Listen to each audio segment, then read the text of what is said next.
শুনিয়াছি আজকাল অনেক বাঙালির মেয়েকে নিজের চেষ্টায় স্বামী সংগ্রহ করিতে হয়। আমিও তাই করিয়াছি, কিন্তু দেবতার সহায়তায়। আমি ছেলেবেলা হইতে অনেক ব্রত এবং অনেক শিব পূজা করিয়াছিলাম। আমার 8 বৎসর বয়স উত্তীর্ণ না হইতেই বিবাহ হইয়া গিয়াছিল, কিন্তু পূর্বজন্মের পাপবশত আমি আমার এমন স্বামী পাইয়াও সম্পূর্ণ পাইলাম না। মাতৃনয়নী আমার 2 চক্ষু লইলেন। জীবনের শেষ মুহূর্ত পর্যন্ত স্বামীকে দেখিয়া লইবার সুখ দিলেন না। বাল্যকাল হইতেই আমার অগ্নি পরীক্ষার আরম্ভ হয়। 14 বৎসর পার না হইতেই আমি একটি মৃত শিশু জন্ম দিলাম। নিজেও মরিবার কাছাকাছি গিয়াছিলাম, কিন্তু যাহাকে দুঃখ ভোগ করিতে হইবে সে মরিলে চলিবে কেন? যে দ্বীপ জ্বলিবার জন্য হইয়াছে তাহার তেল অল্প হয় না, রাত্রিভোর জ্বলিয়া তবে তাহার নির্বাণ।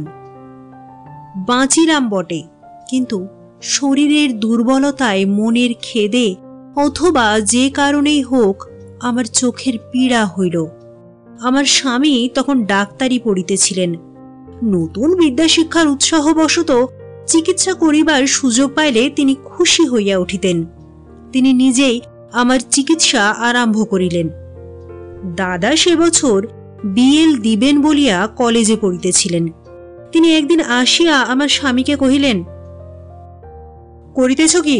কুমুর চোখ দুটো যে নষ্ট করিতে বসিয়াছ, একজন ভালো ডাক্তার দেখাও।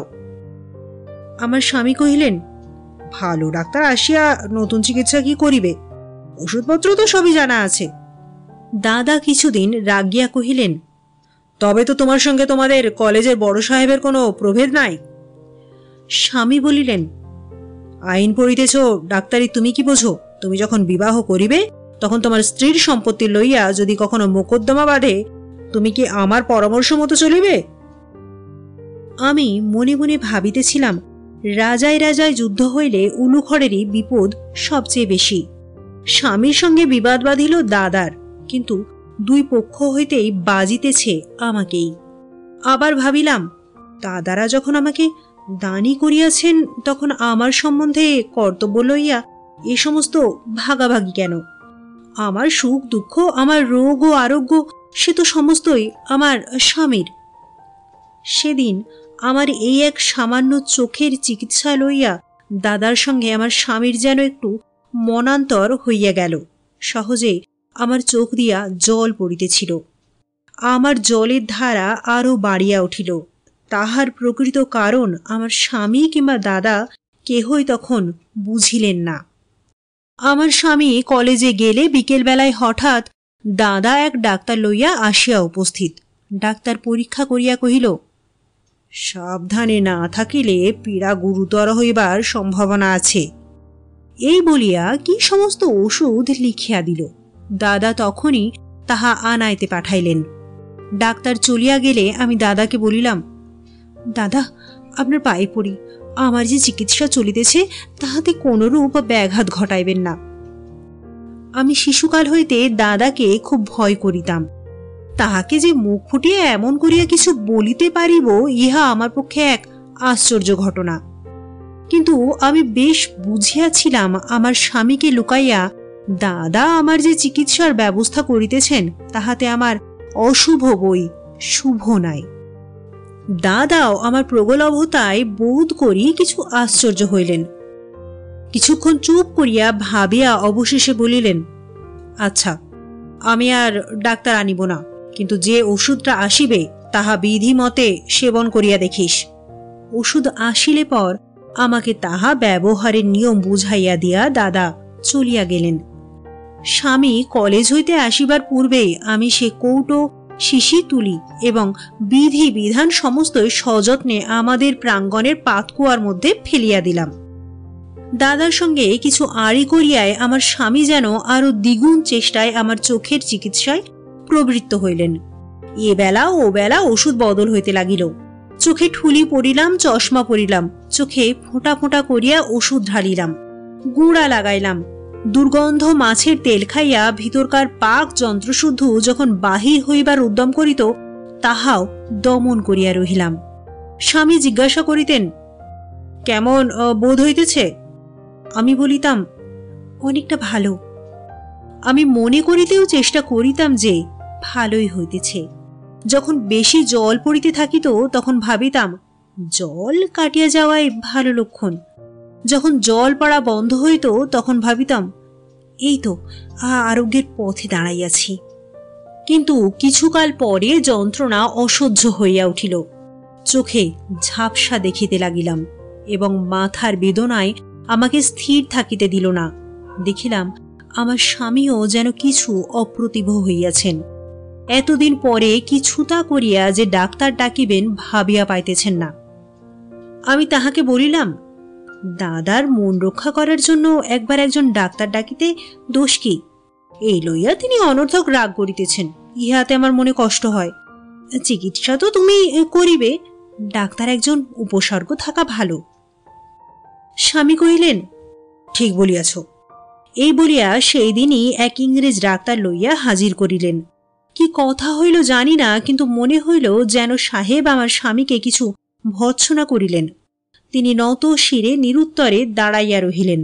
ডাক্তার চলিয়া গেলে আমি আমার স্বামীর হাত ধরিয়া বলিলাম, কোথা হইতে একটা গোয়ার গোড়া গর্ধব ধরিয়া আনিয়াছ? একজন দেশি ডাক্তার আনিলেই হইত। আমার চোখের রোগ ও কি তোমার চেয়ে ভালো বুঝিবে? স্বামী কুণ্ঠিত হইয়া বলিলেন, চোখে অস্ত্র করা আবশ্যক হইয়াছে। আমি একটু রাগের ভান করিয়া কহিলাম, অস্ত্র করিতে হইবে সে তো তুমি জানিতে, কিন্তু প্রথম হইতেই সে কথা আমার কাছে গোপন করিয়া গেছ। তুমি কি মনে করো আমি ভয় করি? স্বামীর লজ্জা দূর হইল। তিনি বলিলেন, চোখে অস্ত্র করিতে হইবে শুনিলে ভয় না করে পুরুষের মধ্যে এমন বীর কয়জন আছে? আমি ঠাট্টা করিয়া বলিলাম, পুরুষের বীরত্ব কেবল স্ত্রীর কাছে। স্বামী তৎক্ষণাৎ ম্লান গম্ভীর হইয়া কহিলেন, সে কথা ঠিক, পুরুষের কেবল অহংকার সার। আমি তাহার গাম্ভীর্য উড়াইয়া দিয়া কহিলাম, অহংকারেও বুঝি তোমরা মেয়েদের সঙ্গে পারো? তাহাতেও আমাদের জিত। ইতিমধ্যে দাদা আসিলে আমি দাদাকে বিরলে ডাকিয়া বলিলাম, দাদা, আপনার সেই ডাক্তারের ব্যবস্থা মতো চলিয়া এতদিন আমার চোখ বেশ ভালোই হইতেছিল।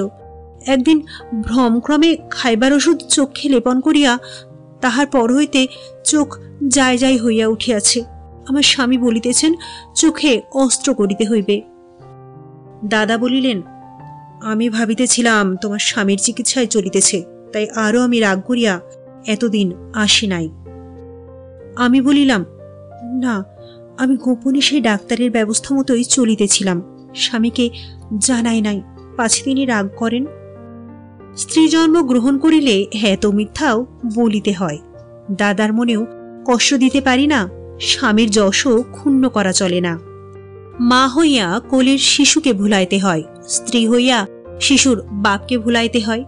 মেয়েদের এত ছলনার প্রয়োজন? ছলনার ফল হইল এই যে অন্ধ হইবার পূর্বে আমার দাদা এবং স্বামীর মিলন দেখিতে পাইলাম। দাদা ভাবিলেন গোপন চিকিৎসা করিতে গিয়া এই দুর্ঘটনা ঘটিল। স্বামী ভাবিলেন গোড়ায় আমার দাদার পরামর্শ শুনিলেই ভালো হইত।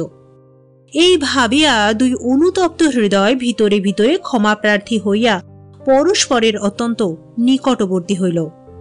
স্বামী দাদার পরামর্শ লইতে লাগিলেন। দাদাও বিনীতভাবে সকল বিষয়ে আমার স্বামীর মতের প্রতি নির্ভর প্রকাশ করিলেন। অবশেষে উভয়ের পরামর্শক্রমে একদিন একজন ইংরেজ ডাক্তার আসিয়া আমার বাম চোখে অস্ত্রাঘাত করিল। দুর্বল চক্ষু সে আঘাত কাটাইয়া উঠিতে পারিল না। তাহার ক্ষীণ দীপ্তিটুকু হঠাৎ নিবিয়া গেল। তাহার পরে বাকি চোখটাও দিনে দিনে অল্পে অল্পে অন্ধকারে আবৃত হইয়া গেল। বাল্যকালে শুভ দৃষ্টির দিনে যে চন্দন চর্চিত তরুর মূর্তি আমার সম্মুখে প্রথম প্রকাশিত হইয়াছিল, তাহার উপরে চিরকালের মতো পর্দা পড়িয়া গেল। একদিন স্বামী আমার শয্যা পার্শ্বে আসিয়া কহিলেন, তোমার কাছে আর মিথ্যা বড়াই করিব না, তোমার চোখ দুটি আমিই নষ্ট করিয়াছি। দেখিলাম তাহার কণ্ঠস্বরে অশ্রুজল ভরিয়া আসিয়াছে। আমি 2 হাতে তাহার দক্ষিণ হস্ত চাপিয়া কহিলাম, বেশ করিয়াছ, তোমার জিনিস তুমি লইয়াছ। ভাবিয়া দেখো দেখি, যদি কোনো ডাক্তারের চিকিৎসায় আমার চোখ নষ্ট হইত, তাহাতে আমার কি সান্ত্বনা থাকিত? ভবিতব্য যখন খণ্ডে না, তখন চোখ তো আমার কেহই বাঁচাইতে পারিত না। সে চোখ তোমার হাতে গিয়াছে, এই আমার অন্ধতার একমাত্র সুখ। যখন পূজায় ফুল কম পড়িয়াছিল, তখন রামচন্দ্র তাহার 2 চক্ষু উৎপাটন করিয়া দেবতাকে দিতে গিয়াছিলেন। আমার দেবতাকে আমার দৃষ্টি দিলাম। আমার পূর্ণিমার জ্যোৎস্না, আমার প্রভাতের আলো, আমার আকাশের নীল, আমার পৃথিবীর সবুজ সব তোমাকে দিলাম। তোমার চোখে যখন যাহা ভালো লাগিবে আমাকে মুখে বলিও, সে আমি তোমার চোখের দেখার প্রসাদ বলিয়া গ্রহণ করিব। আমি এত কথা বলিতে পারি নাই, মুখে এমন করিয়া বলাও যায় না। এইসব কথা আমি অনেক দিন ধরিয়া ভাবিয়াছি। মাঝে মাঝে যখন অবসাদ আসিত, নিষ্ঠার তেজ ম্লান হইয়া পড়িত, নিজেকে বঞ্চিত, দুঃখিত, দুর্ভাগ্য, দগ্ধ বলিয়া মনে হইত, তখন আমি নিজের মনকে দিয়া এইসব কথা বলাইয়া লইতাম। এই শান্তি, এই ভক্তিকে অবলম্বন করিয়া নিজের দুঃখের চেয়েও নিজেকে উচ্চ করিয়া তুলিতে চেষ্টা করিতাম। সেদিন কতকটা কথায়, কতকটা নীরবে বোধ করি আমার মনের ভাবটা তাহাকে একরকম করিয়া বুঝাইতে পারিয়াছিলাম।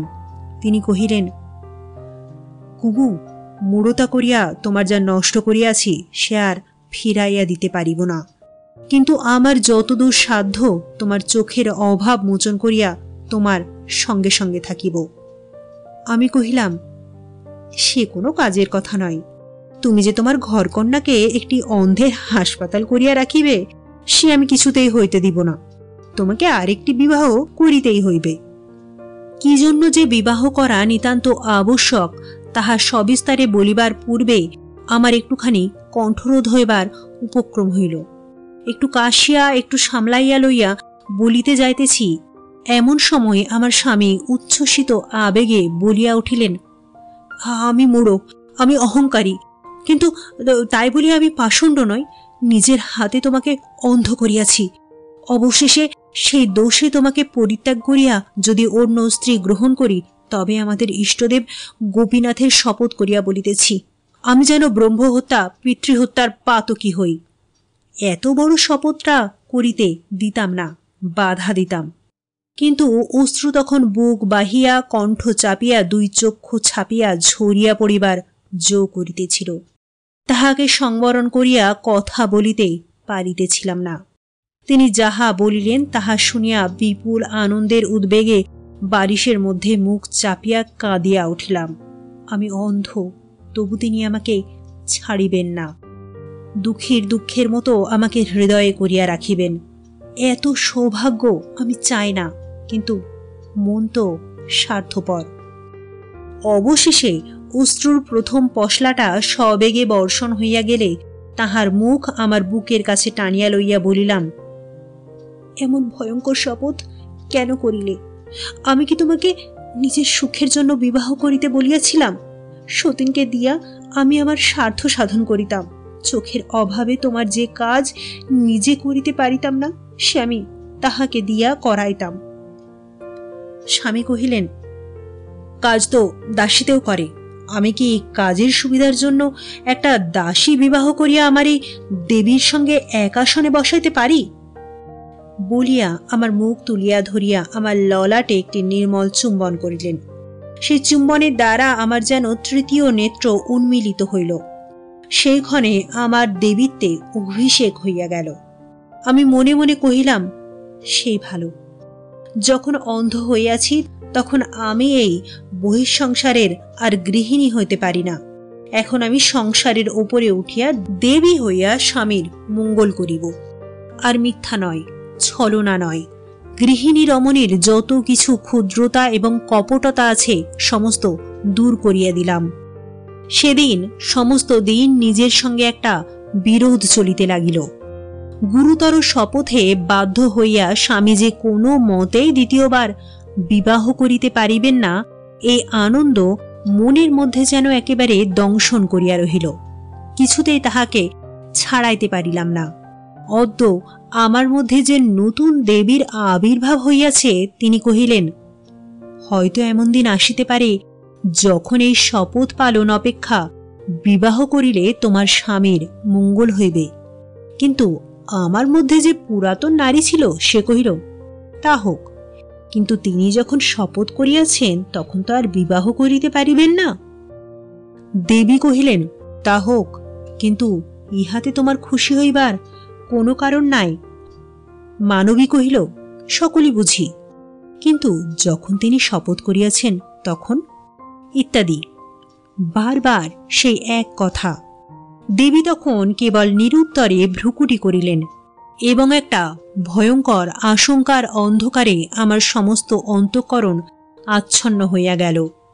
আমার অনুতপ্ত স্বামী চাকর দাসীকে নিষেধ করিয়া নিজে আমার সকল কাজ করিয়া দিতে উদ্যত হইলেন। স্বামীর ওপর তুচ্ছ বিষয়েও এরূপ নিরুপায় নির্ভর প্রথমটা ভালোই লাগিত, কারণ এমনি করিয়া সর্বদাই তাহাকে কাছে পাইতাম। চোখে তাহাকে দেখিতাম না বলিয়া তাহাকে সর্বদা কাছে পাইবার আকাঙ্ক্ষা অত্যন্ত বাড়িয়া উঠিল।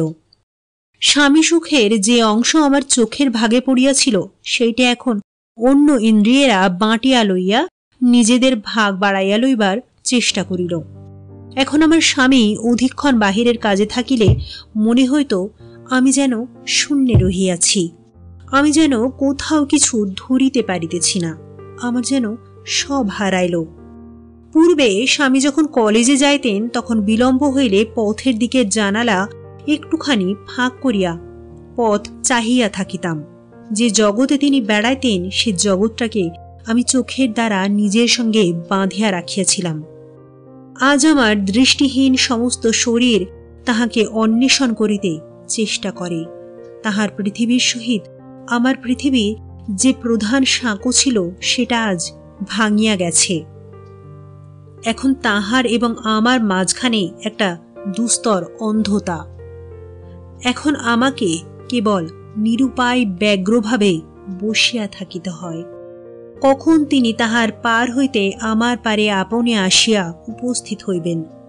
সেই জন্য এখন যখন ক্ষণকালের জন্য তিনি আমাকে ছাড়িয়া চলিয়া যান, তখন আমার সমস্ত অন্ধ দেহ উদ্যত হইয়া তাহাকে ধরিতে যায়, হাহাকার করিয়া তাহাকে ডাকে। কিন্তু এত আকাঙ্ক্ষা, এত নির্ভর তো ভালো নয়। একে তো স্বামীর ওপরে স্ত্রীর ভারী যথেষ্ট, তাহার ওপরে আবার অন্ধতার প্রকাণ্ড ভার চাপাইতে পারি না। আমার এই বিশ্বজোড়া অন্ধকার এ আমি বহন করিব। আমি একাগ্র মনে প্রতিজ্ঞা করিলাম, আমার এই অনন্ত অন্ধতা দ্বারা স্বামীকে আমি আমার সঙ্গে বাঁধিয়া রাখিব না।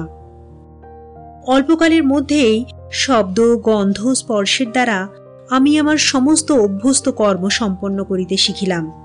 এমনকি আমার অনেক গৃহকর্ম পূর্বের চেয়ে অনেক বেশি নৈপুণ্যের সহিত নির্বাহ করিতে পারিলাম।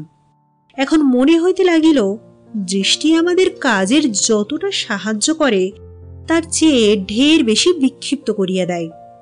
যতটুকু দেখিলে কাজ ভালো হয়, চোখ তাহার চেয়ে ঢের বেশি দেখে, এবং চোখ যখন পাহারার কাজ করে, কান তখন অলস হইয়া যায়। যতটা তাহার শোনা উচিত তাহার চেয়ে সে শোনে কম। এখন চঞ্চল চোখের অবর্তমানে আমার অন্য সমস্ত ইন্দ্রিয় তাহাদের কর্তব্য শান্ত এবং সম্পূর্ণভাবে করিতে লাগিল। এখন আমার স্বামীকে আর আমার কোনো কাজ করিতে দিলাম না, এবং তাহার সমস্ত কাজ আবার পূর্বের মতো আমি করিতে লাগিলাম। স্বামী আমাকে কহিলেন, আমার প্রায়শ্চিত্ত হইতে আমাকে বঞ্চিত করিতেছ। আমি কহিলাম, তোমার প্রায়শ্চিত্ত কিসের আমি জানি না, কিন্তু আমার পাপের ভার আমি বাড়াইব কেন? যাহাই বলুন, আমি যখন তাহাকে মুক্তি দিলাম তখন তিনি নিঃশ্বাস ফেলিয়া বাঁচিলেন। অন্ধ স্ত্রীর সেবাকে চিরজীবনের ব্রত করা পুরুষের কর্ম নহে। আমার স্বামী ডাক্তারি পাশ করিয়া আমাকে সঙ্গে লইয়া মফস্বলে গেলেন। পাড়াগাঁয়ে আসিয়া যেন মাতৃক্রোড়ে আসিলাম মনে হইল। আমার 8 বৎসর বয়সের সময় আমি গ্রাম ছাড়িয়া শহরে আসিয়াছিলাম। ইতিমধ্যে 10 বৎসরের জন্মভূমি আমার মনের মধ্যে ছায়ার মতো অস্পষ্ট হইয়া আসিয়াছিল। যতদিন চক্ষু ছিল, কলিকাতা শহর আমার চারিদিকে আর সমস্ত স্মৃতিকে আড়াল করিয়া দাঁড়াইয়াছিল। চোখ যাইতেই বুঝিলাম কলিকাতা কেবল চোখ ভুলাইয়া রাখিবার শহর, ইহাতে মন ভরিয়া রাখে না। দৃষ্টি হারাইবা মাত্র আমার সেই বাল্যকালের পল্লীগ্রাম দিবাবসানে নক্ষত্রলোকের মতো আমার মনের মধ্যে উজ্জ্বল হইয়া উঠিল। অগ্রহায়ণের শেষাশেষি আমরা হাসিমপুরে গেলাম। নতুন দেশ, চারিদিক দেখিতে কিরকম তাহা বুঝিলাম না, কিন্তু বাল্যকালের সেই গন্ধে এবং অনুভবে আমাকে সর্বাঙ্গে বেষ্টন করিয়া ধরিল। সেই শিশিরে ভেজা নতুন চষা ক্ষেত হইতে প্রভাতের হাওয়া, সেই সোনা ঢালা অড়র এবং সরিষা ক্ষেতের আকাশ ভরা কোমল সুমিষ্ট গন্ধ, সেই রাখালের গান, এমনকি ভাঙা রাস্তা দিয়া গরুর গাড়ি চলার শব্দ পর্যন্ত আমাকে পুলকিত করিয়া তুলিল। আমার সেই জীবনারম্ভের অতীত স্মৃতি তাহার অনির্বচনীয় ধ্বনি ও গন্ধ লইয়া প্রত্যক্ষ বর্তমানের মতো আমাকে ঘিরিয়া বসিল। অন্ধচক্ষু তাহার কোনো প্রতিবাদ করিতে পারিল না। সেই বাল্যকালের মধ্যে ফিরিয়া গেলাম, কেবল মাকে পাইলাম না। মনে মনে দেখিতে পাইলাম দিদিমা তাহার বিরল কেশগুচ্ছ মুক্ত করিয়া রৌদ্রে পিঠ দিয়া প্রাঙ্গণে বড়ি দিতেছেন, কিন্তু তাহার সে মৃদু কম্পিত প্রাচীন দুর্বল কণ্ঠে আমাদের গ্রাম্য সাধু ভজন দাসের দেহতত্ত্বগান গুঞ্জনস্বরে শুনিতে পাইলাম না।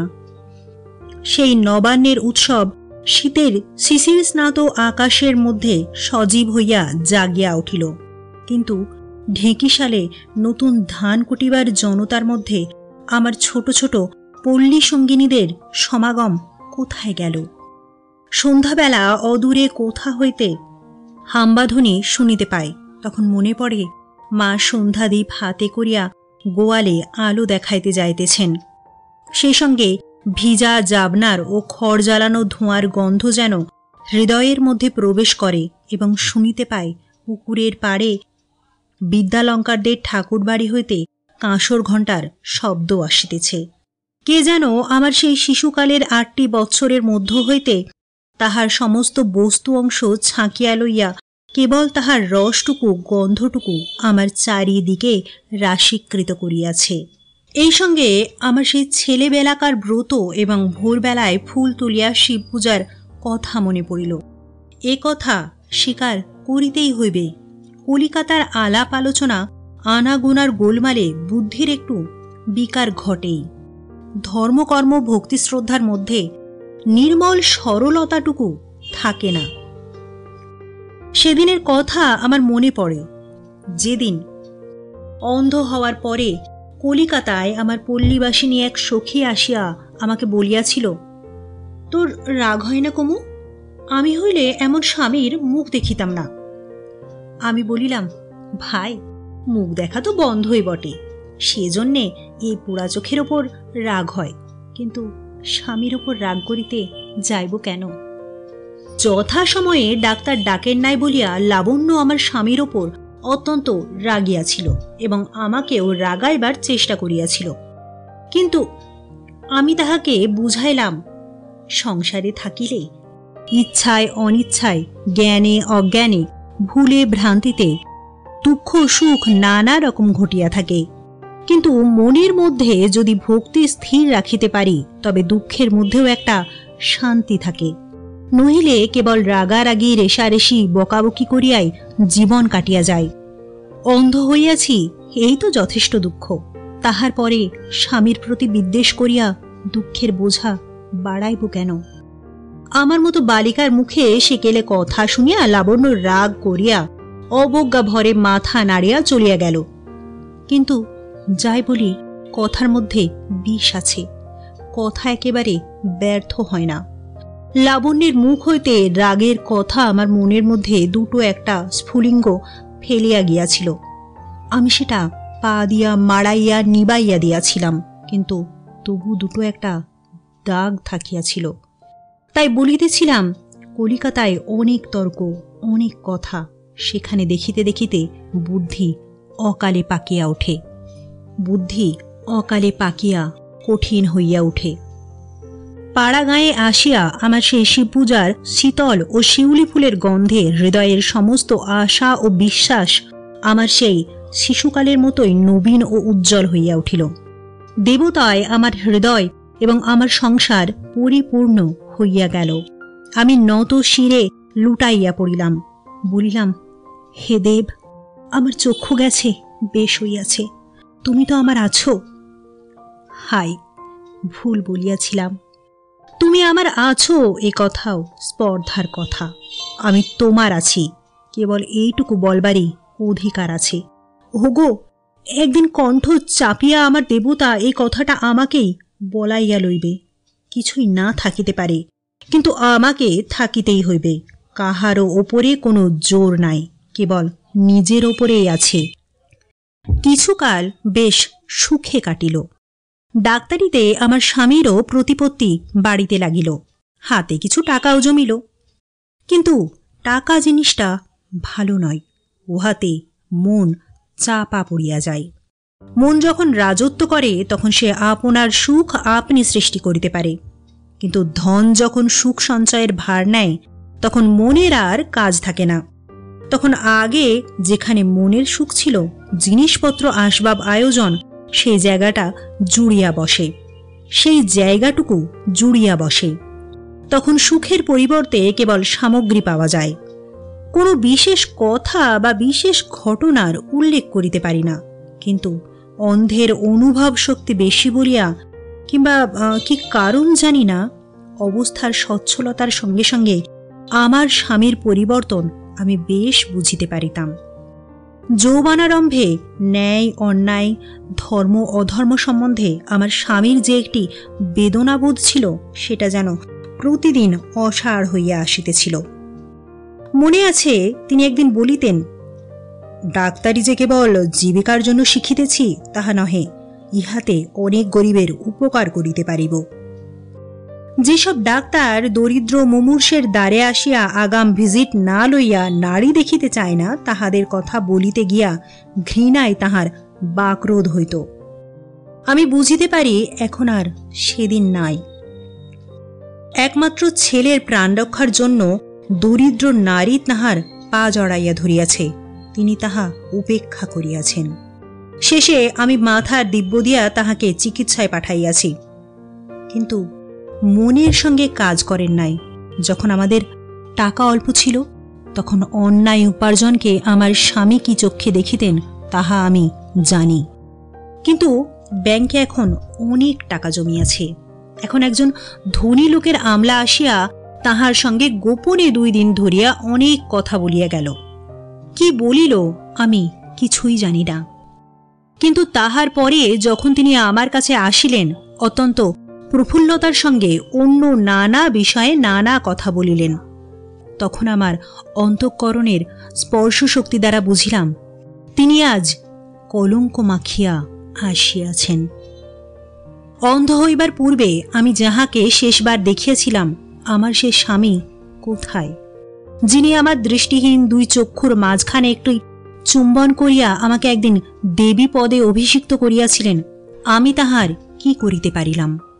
একদিন একটা রিপুর ঝড় আসিয়া যাহাদের অকস্মাৎ পতন হয়, তাহারা আর একটা হৃদয়াবেগে আবার উপরে উঠিতে পারে, কিন্তু এই যে দিনে দিনে পলে পলে মজ্জার ভিতর হইতে কঠিন হইয়া যাওয়া, বাহিরে বাড়িয়া উঠিতে উঠিতে অন্তরকে তিলে তিলে চাপিয়া ফেলা, ইহার প্রতিকার ভাবিতে গেলে কোনো রাস্তা খুঁজিয়া পায় না।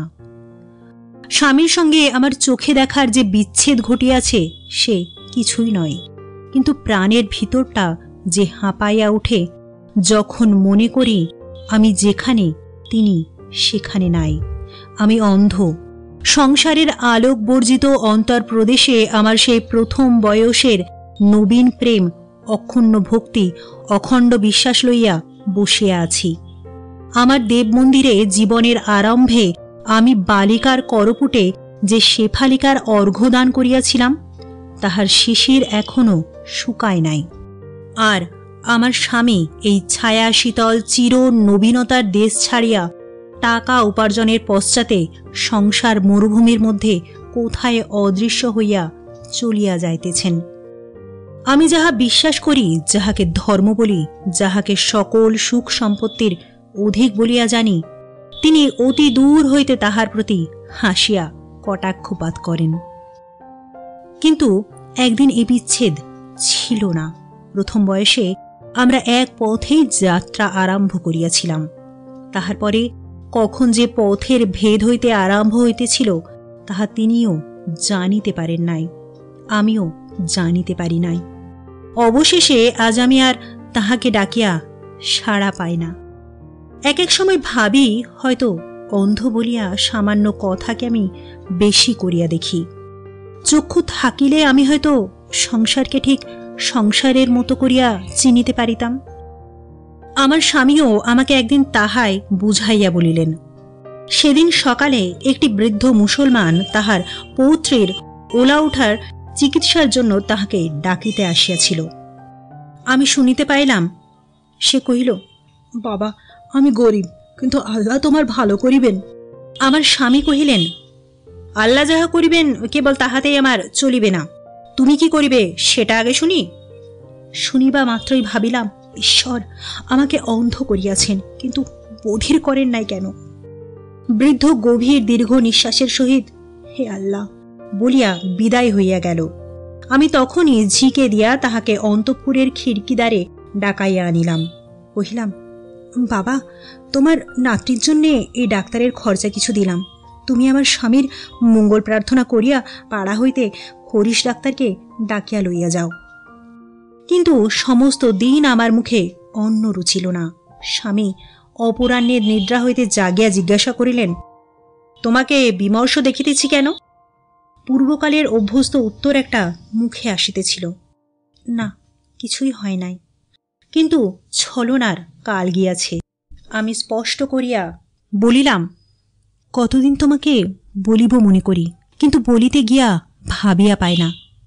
ঠিক কি বলিবার আছে, আমার অন্তরের কথাটা আমি বুঝাইয়া বলিতে পারিব কিনা জানি না, কিন্তু নিশ্চয় তুমি নিজের মনের মধ্যে বুঝিতে পারো আমরা দুজনে যেমনভাবে এক হইয়া জীবন আরম্ভ করিয়াছিলাম, আজ তাহা পৃথক হইয়া গেছে। স্বামী হাসিয়া বলিলেন, পরিবর্তনই তো সংসারের ধর্ম। আমি কহিলাম, টাকা কড়ি রূপ যৌবন সকলেরই পরিবর্তন হয়, কিন্তু নিত্য জিনিস কি কিছুই নাই? তখন তিনি একটু গম্ভীর হইয়া কহিলেন, দেখো, অন্য স্ত্রীলোকেরা সত্যকার অভাব লইয়া দুঃখ করে, কাহারও স্বামী উপার্জন করে না, কাহারও স্বামী ভালোবাসে না, তুমি আকাশ হইতে দুঃখ টানিয়া আনো।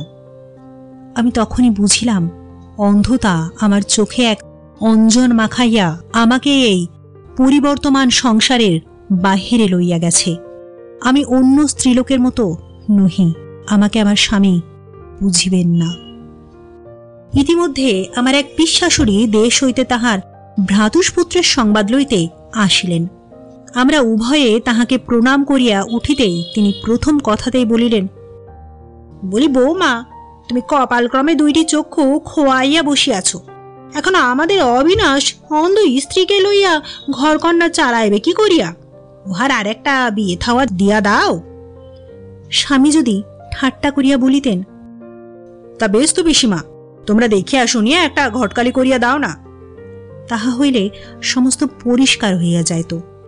কিন্তু তিনি কুণ্ঠিত হইয়া বলিলেন, আহ পিসিমা, কি বলিতেছ? পিসিমা উত্তর করিলেন, কেন, অন্যায় কি বলিতেছি? আচ্ছা বৌমা, তুমি বলো তো বাছা। আমি হাসিয়া কহিলাম, পিসিমা, ভালো লোকের কাছে পরামর্শ চাহিতেছ, যাহার গাঁট কাটিতে হইবে তাহার কি কেহ সম্মতি নেয়? পিসিমা উত্তর করিলেন, হ্যাঁ, সে কথা ঠিক বটে, তো তা তোতে আমাতে গোপনে পরামর্শ করিব, কি বলিস অবিনাশ? তাও বলি বৌমা, কুলীনের মেয়ের সতীন যত বেশি হয়, তাহার স্বামী গৌরব ততই বাড়ে। আমাদের ছেলে ডাক্তারি না করিয়া যদি বিবাহ করিত, তবে উহার রোজগারের ভাবনা কি ছিল? রোগী তো ডাক্তারের হাতে পড়িলেই মরে, মরিলে তো আর ভিজিট দেয় না। কিন্তু বিধাতার শাপে কুলীনের স্ত্রীর মরণ নাই, এবং সে যতদিন বাঁচে ততদিনই স্বামীর লাভ।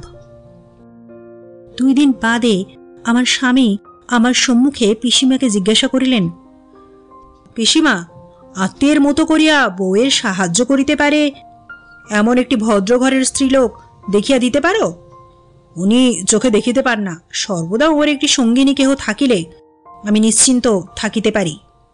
যখন নতুন অন্ধ হইয়াছিলাম তখন এ কথা বলিলে খাটিত, কিন্তু এখন চোখের অভাবে আমার কিংবা ঘরকন্যার বিশেষ কি অসুবিধা হয় জানি না, কিন্তু প্রতিবাদ মাত্র না করিয়া চুপ করিয়া রহিলাম। পিসিমা কহিলেন, অভাব কি? আমারই তো ভাসুরের এক মেয়ে আছে, যেমন সুন্দরী তেমনই লক্ষ্মী। মেয়েটির বয়স হইল, কেবল উপযুক্ত বরের প্রত্যাশায় অপেক্ষা করিয়া আছে। তোমার মতো কুলীন পাইলে এখনই বিবাহ দিয়া দেয়। স্বামী চকিত হইয়া কহিলেন, বিবাহের কথা কে বলিতেছে? পিসিমা কহিলেন, মা, বিবাহ না করিলে ভদ্রঘরের মেয়ে কি তোমার ঘরে অমনি আসিয়া পড়িয়া থাকিবে? কথাটা সঙ্গত বটে, এবং স্বামী তাহার কোনো সদুত্তর দিতে পারিলেন না। আমার রুদ্ধ চক্ষুর অনন্ত অন্ধকারের মধ্যে আমি একলা দাঁড়াইয়া ঊর্ধ্ব মুখে ডাকিতে লাগিলাম, ভগবান, আমার স্বামীকে রক্ষা করো। তাহার দিন কয়েক পরে একদিন সকালবেলায় আমার পূজা আহ্নিক সারিয়া বাহিরে আসিতেই পিসিমা কহিলেন, বৌমা, যে ভাসুজ্জির কথা বলিয়াছিলাম সে আমাদের হেমাঙ্গিনী আজ দেশ হইতে আসিয়াছে। হিমু, ইনি তোমার দিদি, ইহাকে প্রণাম করো। এমন সময় আমার স্বামী হঠাৎ আসিয়া যেন অপরিচিত স্ত্রীলোককে দেখিয়া ফিরিয়া যাইতে উদ্যত হইলেন। পিসিমা কহিলেন, কোথায় যাস অবিনাশ? স্বামী জিজ্ঞাসা করিলেন, ইনি কে? পিসিমা কহিলেন, এই মেয়েটি আমার সেই ভাসুরঝি হেমাঙ্গিনী। ইহাকে কখন আনা হইল, কে আনিল, কি বৃত্তান্ত লইয়া আমার স্বামী বারংবার অনেক অনাবশ্যক বিস্ময় প্রকাশ করিতে লাগিলেন। আমি মনে মনে কহিলাম, যাহা ঘটিতেছে তাহা তো সবই বুঝিতেছি, কিন্তু ইহার ওপরে আবার ছলনা আরম্ভ হইল। লুকাচুরি, ঢাকাঢাকি, মিথ্যে কথা। অধর্ম করিতে যদি হয় তো করো, সে নিজের অশান্ত প্রবৃত্তির জন্য, কিন্তু আমার জন্য কেন হীনতা করা? আমাকে ভুলাইবার জন্য কেন মিথ্যাচরণ? হেমাঙ্গিনীর হাত ধরিয়া আমি তাহাকে আমার শয়ন গৃহে লইয়া গেলাম। তাহার মুখে গায়ে হাত বুলাইয়া তাহাকে দেখিলাম, মুখটি সুন্দর হইবে, বয়সও 14-15 কম হইবে না। বালিকা হঠাৎ মধুর উচ্চকণ্ঠে হাসিয়া উঠিল, কহিল, ও কি করিতেছ? আমার ভূত ঝাড়াইয়া দিবে নাকি? সেই উন্মত্ত সরল হাস্যধ্বনিতে আমাদের মাঝখানের একটা অন্ধকার মেঘ যেন এক মুহূর্তে কাটিয়া গেল। আমি দক্ষিণ বাহুতে তাহার কণ্ঠ বেষ্টন করিয়া কহিলাম, আমি তোমাকে দেখিতেছি ভাই, বলিয়া তাহার কোমল মুখখানিতে আর একবার হাত বুলাইলাম। দেখিতেছ বলিয়া সে আবার হাসিতে লাগিল, কহিল, আমি কি তোমার বাগানের শিম না বেগুন যে হাত বুলাইয়া দেখিতেছ কত বড়টা হইয়াছি? তখন আমার হঠাৎ মনে হইল, আমি যে অন্ধ তাহা হেমাঙ্গিনী জানে না। কহিলাম, বোন, আমি যে অন্ধ। শুনিয়া সে কিছুক্ষণ আশ্চর্য হইয়া গম্ভীর হইয়া রহিল। বেশ বুঝিতে পারিলাম তাহার কৌতূহলী তরুণ আয়ত নেত্র দিয়া আমার দৃষ্টিহীন চক্ষু এবং মুখের ভাব মনোযোগের সহিত দেখিল। তাহার পরে কহিল, ও তাই বুঝি কাকিকে এখানে আনাইয়াছ? আমি কহিলাম, না, আমি ডাকি নাই, তোমার কাকি আপনি আসিয়াছেন। বালিকা আবার হাসিয়া উঠিয়া কহিল, দয়া করিয়া? তাহা হইলে দয়াময়ী শীঘ্র নড়িতেছেন না, কিন্তু বাবা আমাকে এখানে কেন পাঠাইলেন? এমন সময় পিসিমা ঘরে প্রবেশ করিলেন। এতক্ষণ আমার স্বামীর সঙ্গে তাহার কথাবার্তা চলিতেছিল। ঘরে আসিতেই হেমাঙ্গিনী কহিল, কাকি, আমরা বাড়ি ফিরিব কবে বলো? পিসিমা কহিলেন, মা, এইমাত্র আসিয়াই অমনি যায় যায়, অমন চঞ্চল মেয়েও তো দেখি নাই। হেমাঙ্গিনী কহিল, কাকি, তোমার তো এখান হইতে শীঘ্র নড়িবার গতিক দেখি না। তা তোমার এ হলো আত্মীয় ঘর, তুমি যতদিন খুশি থাকো, আমি কিন্তু চলিয়া যাইব, তা তোমাকে বলিয়া রাখিতেছি। এই বলিয়া আমার হাত ধরিয়া কহিল, কি বলো ভাই, তোমরা তো আমার ঠিক আপন নও। আমি তাহার এই সকল প্রশ্নের কোনো উত্তর না দিয়া তাহাকে আমার বুকের কাছে টানিয়া লইলাম। দেখিলাম পিসিমা যতই প্রবলা হন, এই কন্যাটিকে তাহার সামলাইবার সাধ্য নাই।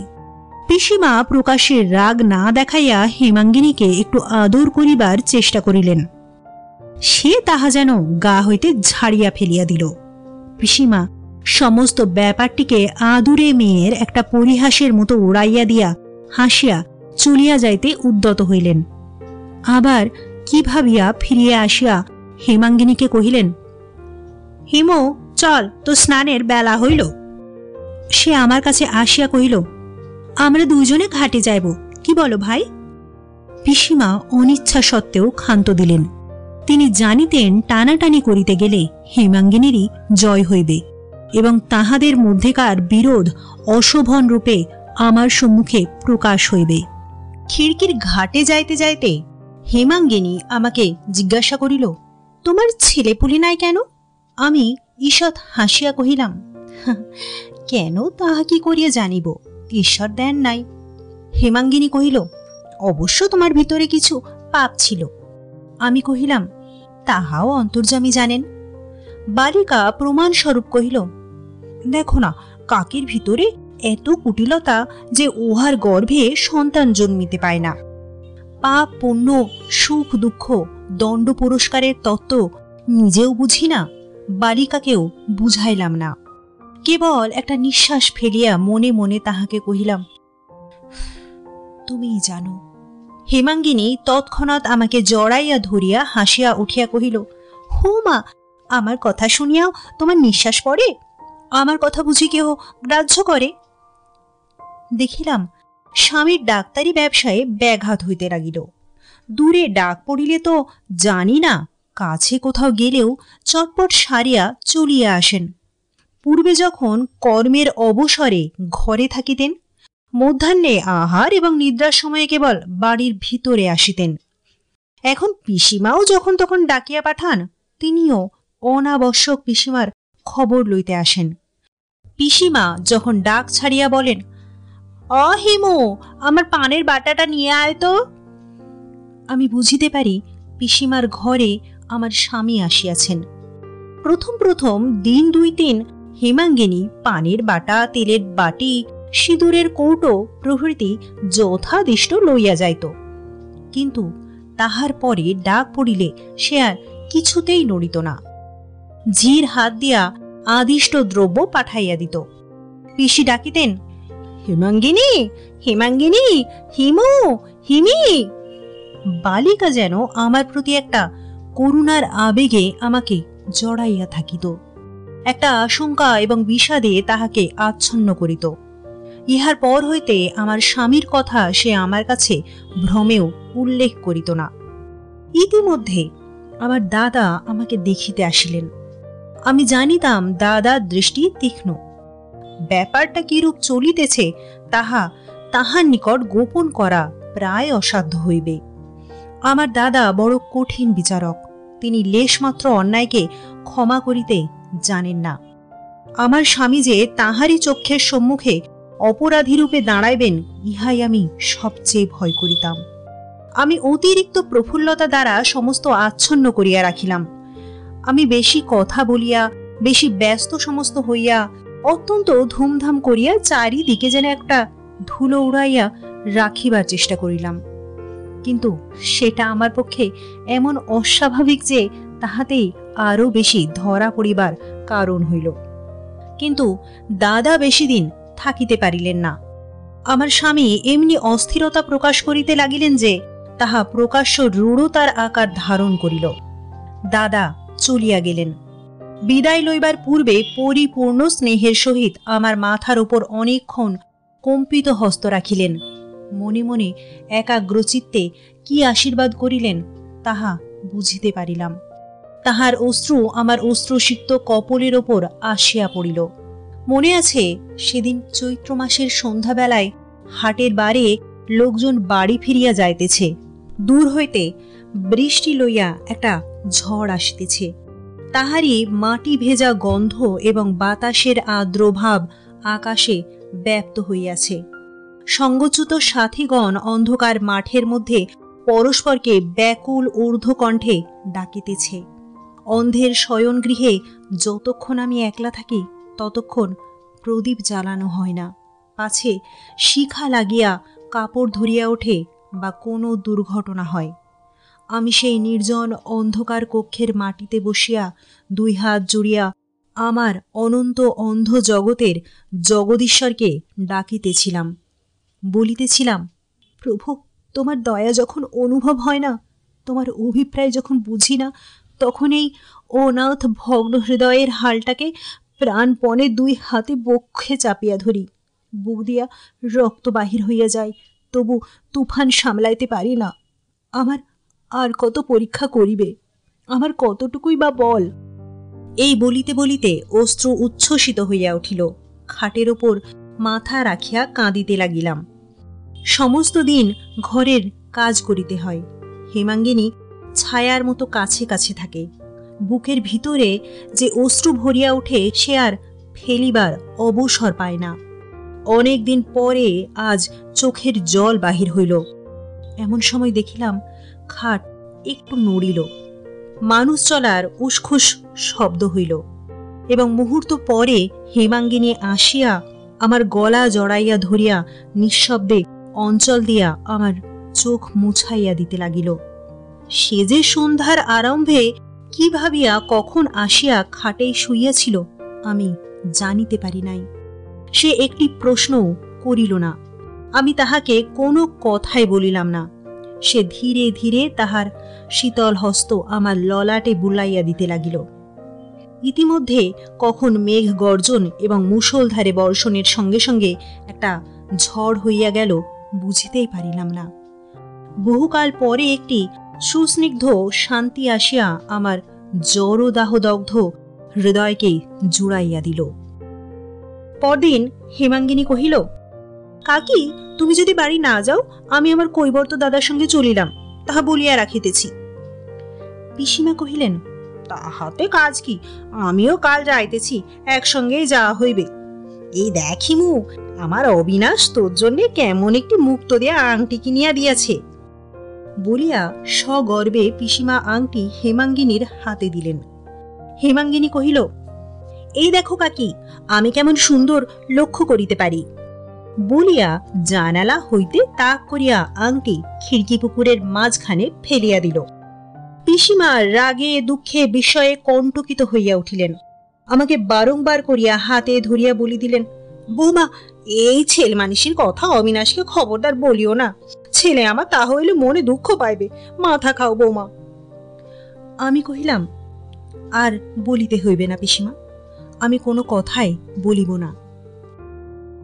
পরদিন যাত্রার পূর্বে হেমাঙ্গিনী আমাকে জড়াইয়া ধরিয়া কহিল, দিদি, আমাকে মনে রাখিস। আমি দুই হাত বারংবার তাহার মুখে বুলাইয়া কহিলাম, অন্ধ কিছু ভোলে না বোন, আমার তো জগৎ নাই, আমি কেবল মন রইয়াই আছি। বলিয়া তাহার মাথাটা লইয়া একবার আঘ্রাণ করিয়া চুম্বন করিলাম। ঝরঝর করিয়া তাহার কেশ রাশির মধ্যে আমার অশ্রু ঝরিয়া পড়িল। হেমাঙ্গিনী বিদায় লইলে আমার পৃথিবীটা শুষ্ক হইয়া গেল।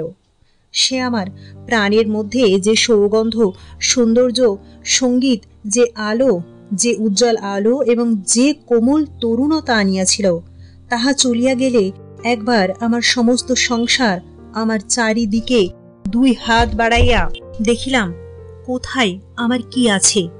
আমার স্বামী আসিয়া বিশেষ প্রফুল্লতা দেখাইয়া বলিলেন, ইহারা গেলেন, এখন বাঁচা গেল, একটু কাজকর্ম করিবার অবসর পাওয়া যাইবে। ঠিক ঠিক আমাকে, আমার জন্য কেন এত চাতুরী? আমি কি সত্যকে ডরাই? আমি কি আঘাতকে কখনো ভয় করিয়াছি?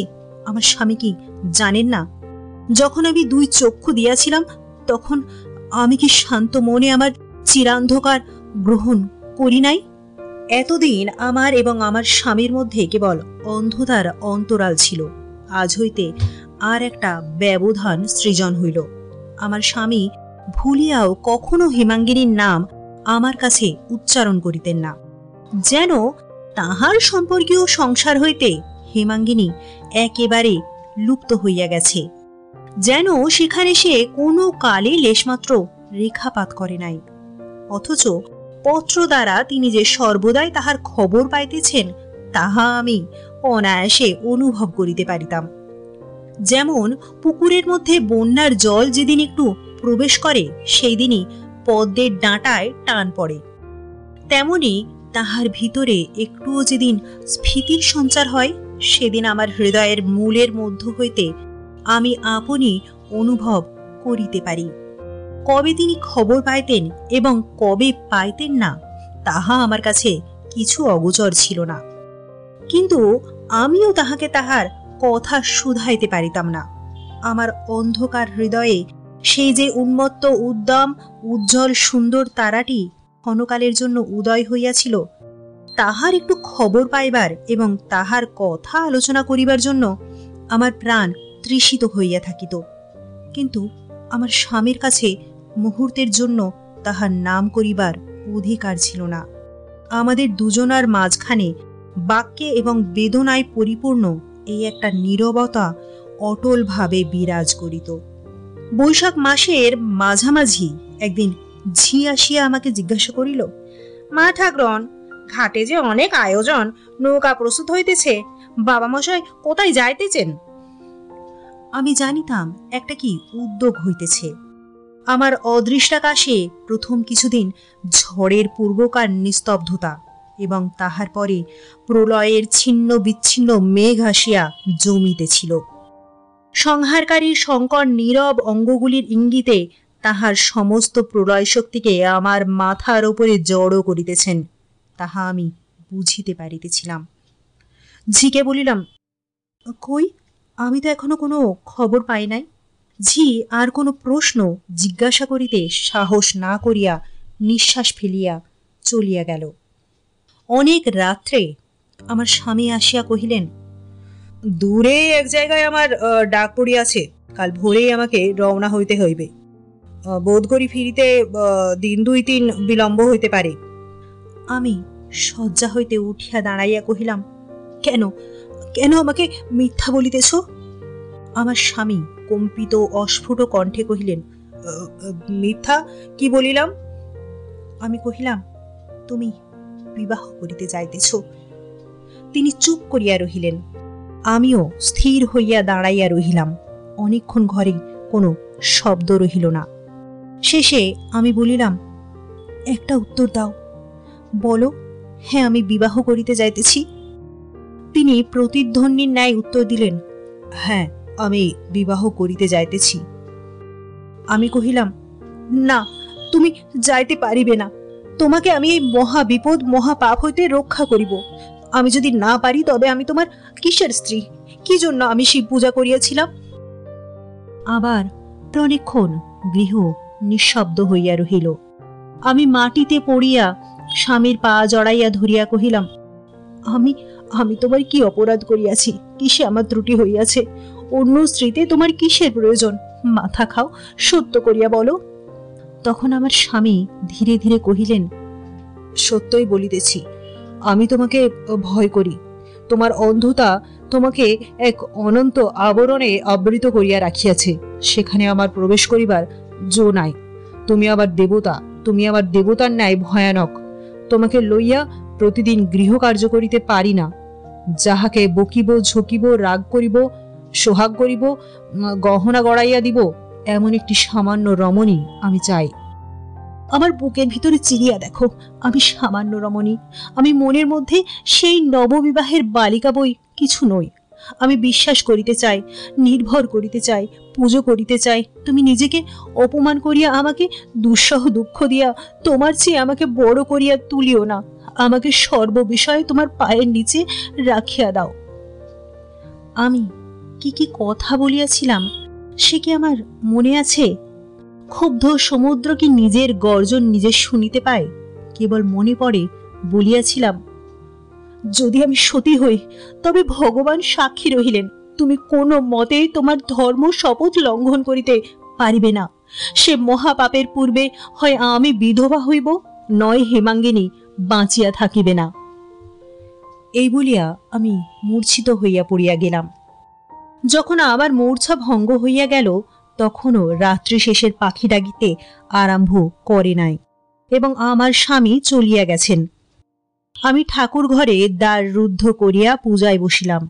সমস্ত দিন আমি ঘরের বাহির হইলাম না। সন্ধ্যার সময়ে কালবৈশাখী ঝড়ে দালান কাঁপিতে লাগিল।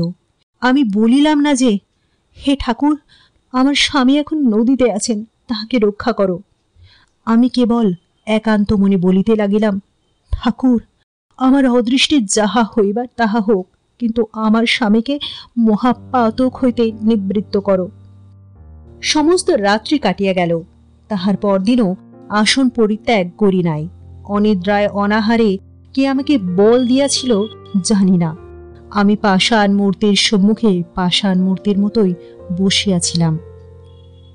সন্ধ্যার সময় বাহির হইতে দ্বার ঠেলাঠেলি আরম্ভ হইল। দ্বার ভাঙিয়া যখন ঘরে লোক প্রবেশ করিল, তখন আমি মূর্ছিত হইয়া পড়িয়া আছি। মূর্ছা ভঙ্গে শুনিলাম, দিদি। দেখিলাম হেমাঙ্গিনীর কোলে শুইয়া আছি। মাথা নাড়িতেই তাহার নতুন চেলি খসখস করিয়া উঠিল। হা ঠাকুর, আমার প্রার্থনা শুনিলে না? আমার স্বামীর পতন হইল। হেমাঙ্গিনী মাথা নিচু করিয়া ধীরে ধীরে কহিল, দিদি, তোমার আশীর্বাদ লইতে আসিয়াছি। প্রথম এক মুহূর্ত কাঠের মতো হইয়া পরক্ষণে উঠিয়া বসিলাম। কহিলাম, কেন কেন আশীর্বাদ করিব না বোন? তোমার কি অপরাধ? হেমাঙ্গিনী তাহার সুমিষ্ট উচ্চকণ্ঠে হাসিয়া উঠিল, কহিল, অপরাধ? তুমি বিবাহ করিলে অপরাধ হয় না, আর আমি করিলেই অপরাধ? হেমাঙ্গিনীকে জড়াইয়া ধরিয়া আমিও হাসিলাম। মনে মনে কহিলাম, জগতে আমার প্রার্থনায় কি চূড়ান্ত? তাহার ইচ্ছায় কি শেষ নহে? যে আঘাত পড়িয়াছে সে আমার মাথার উপরেই পড়ুক, কিন্তু হৃদয়ের মধ্যে যেখানে আমার ধর্ম, আমার বিশ্বাস আছে, সেখানে পড়িতে দিব না। আমি যেমন ছিলাম তেমনই থাকিব। হেমাঙ্গিনী আমার পায়ের কাছে পড়িয়া আমার পায়ের ধুলা লইল। আমি কহিলাম, তুমি চির সৌভাগ্যবতী, চির সুখিনী হও। হেমাঙ্গিনী কহিল, কেবল আশীর্বাদ নয়, তোমার সতীর হস্তে আমাকে এবং তোমার ভগ্নিপতিকে বরণ করিয়া লইতে হইবে। তুমি তাহাকে লজ্জা করিলে চলিবে না। যদি অনুমতি করো, তাহাকে অন্তঃপুরে লইয়া আসি। আমি কহিলাম, আনো। কিছুক্ষণ পরে আমার ঘরে নতুন পদশব্দ প্রবেশ করিল। সস্নেহ প্রশ্ন শুনিলাম, ভালো আছিস কুমু? আমি ত্রস্ত বিছানা ছাড়িয়া উঠিয়া পায়ের কাছে প্রণাম করিয়া কহিলাম, দাদা। হেমাঙ্গিনী কহিল, দাদা কিসের? কান মুলিয়া দাও, ও তোমার ছোট ভগ্নিপতি। তখন সমস্ত বুঝিলাম। আমি জানিতাম দাদার প্রতিজ্ঞা ছিল বিবাহ করিবেন না। মা নাই, তাহাকে অনুনয় করিয়া বিবাহ করাইবার কেহ ছিল না। এবার আমি তাহার বিবাহ দিলাম। দুই চক্ষু বাহিয়া হু হু করিয়া জল ঝরিয়া পড়িতে লাগিল। কিছুতেই থামাইতে পারি না। দাদা ধীরে ধীরে আমার চুলের মধ্যে হাত বুলাইয়া দিতে লাগিলেন। হেমাঙ্গিনী আমাকে জড়াইয়া ধরিয়া কেবল হাসিতে লাগিল। রাত্রি ঘুম হইতেছিল না। আমি উৎকণ্ঠিত চিত্তে স্বামীর প্রত্যাগমন প্রত্যাশা করিতেছিলাম। লজ্জা এবং নৈরাশ্য তিনি কিরূপভাবে সংবরণ করিবেন, তাহা আমি স্থির করিতে পারিতেছিলাম না। অনেক রাত্রে অতি ধীরে ধীরে দ্বার খুলিল। আমি চমকিয়া উঠিয়া বসিলাম। আমার স্বামীর পদশব্দ। বক্ষের মধ্যে হৃৎপিণ্ড আছাড় খাইতে লাগিল। তিনি বিছানার মধ্যে আসিয়া আমার হাত ধরিয়া কহিলেন, তোমার দাদা আমাকে রক্ষা করিয়াছেন। আমি ক্ষণকালের মোহে পড়িয়া মরিতে যাইতেছিলাম। সেদিন আমি যখন নৌকায় উঠিয়াছিলাম, আমার বুকের মধ্যে যে কি পাথর চাপিয়াছিল তাহা অন্তর্যামী জানেন। যখন নদীর মধ্যে ঝড়ে পড়িয়াছিলাম তখন প্রাণের ভয়ও হইতেছিল। সেই সঙ্গে ভাবিতেছিলাম, যদি ডুবিয়া যায় তাহা হইলে আমার উদ্ধার হয়। মথুরগঞ্জে পৌঁছিয়া শুনিলাম তাহার পূর্বদিনেই তোমার দাদার সঙ্গে হেমাঙ্গিনীর বিবাহ হইয়া গেছে। আমি কি লজ্জায় এবং কি আনন্দে নৌকায় ফিরিয়াছিলাম তাহা বলিতে পারি না। এই কয়দিনে আমি নিশ্চয় করিয়া বুঝিয়াছি, তোমাকে ছাড়িয়া আমার কোনো সুখ নাই, তুমি আমার দেবী। আমি হাসিয়া কহিলাম, না, আমার দেবী হইয়া কাজ নাই, আমি তোমার ঘরের গৃহিণী, আমি সামান্য নারী মাত্র। স্বামী কহিলেন, আমারও একটা অনুরোধ তোমাকে রাখিতে হইবে, আমাকে আর দেবতা বলিয়া কখনো অপ্রতিভ করিও না।